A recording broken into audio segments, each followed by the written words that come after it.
very, very good. The Tunnels is the kind of club where it's quite a struggle to get a gig inside the venue for various reasons. You need a really good audience because the rest of the club is fairly poor. It's not very good, yeah. But if there's a good audience in there, everything goes well. And there was great people there, and people who come a really long way, and that's really awesome. The first time? Yeah. No idea. 2005? Like a communist club. It was very good, and we drove home drunk with no lights, and well, he was drunk. We followed him, and the lights didn't work. It was great fun. And limoncello, we had limoncello for the first time, and it's still a big favourite in 65.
No, I don't think so. We wrote that record by accident, almost. It wasn't even going to be an album. It was just some more demos at the time. We were still working out how to be a real band.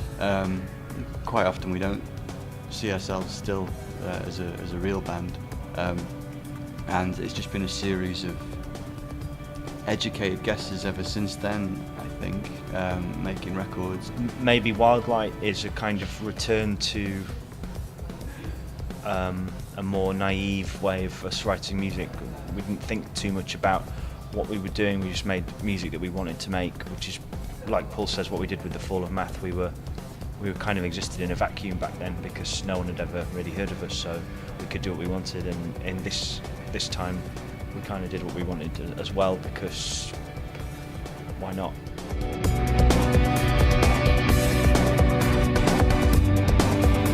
Paul brings a lot of things in on his computer that he writes on the train, and we tell him how rubbish they are, and he says, no, they're not, they're great, do something with them, and that tends to be how it goes. But most of the time we are together in a room, throwing ideas around.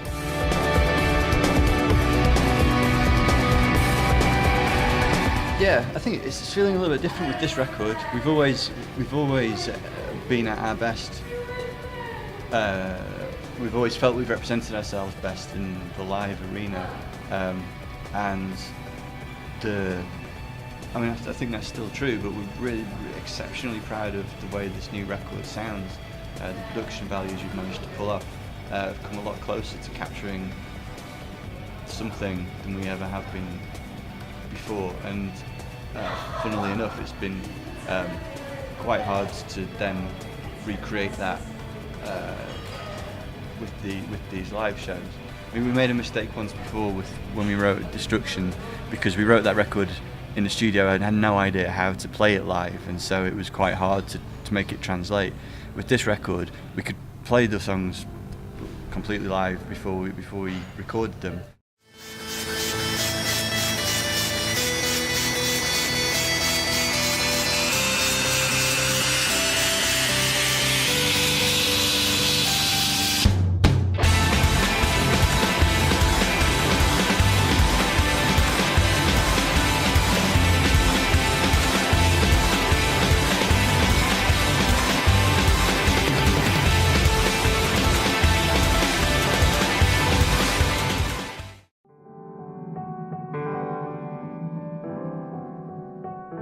Well, it's a very old 65 song that we had right at the beginning when we first started making music together. Before Fall of Math. Before the Fall of Math. Yeah, a long time. Even. And we kind of wrote it many times, and we're never happy with it until one time. And it's an interesting song, really, because I wonder if we'd decided that the version that we put on one time wasn't good enough, at what point we would have. Oh, it'd be so good if we could write it now. If we could write it now, yeah, it's really So it's really interesting that you occasionally write a piece of music quite early on in your musical learning, and it's often interesting to think what you do differently now. But at the same time, you know, we're really big advocates of kind of working on what works and doing it and putting it down and moving on and keep going. But it is interesting that song is led so much by the melody and the chord progression that you could do so much more with it. Our brains as they are now in 65, like the current 65, smashed, would probably do something really different or slightly different. So pizza. And then a show, and then many shows, and next year we'll play more. We're doing a Fall of Math show in London. We're going to play the whole of the Fall of Math for the 10-year anniversary. Just in London, I'm afraid, yeah. So take a holiday, come to London. We did an installation this summer in Sheffield in an art gallery, which was an audiovisual installation called Sleepwalk City, which was a long piece of music based on the track on the new record. And we might do that again somewhere or in several places in Europe. And hopefully we'll develop some more stuff to do to keep us occupied, because we're not very good at not being. So, yeah. And then if we're still, you know, alive and speaking to each other after that, I guess we'll make another incredible record and come back here, yeah, to the same venues we've been playing for 10 years. It's fantastic.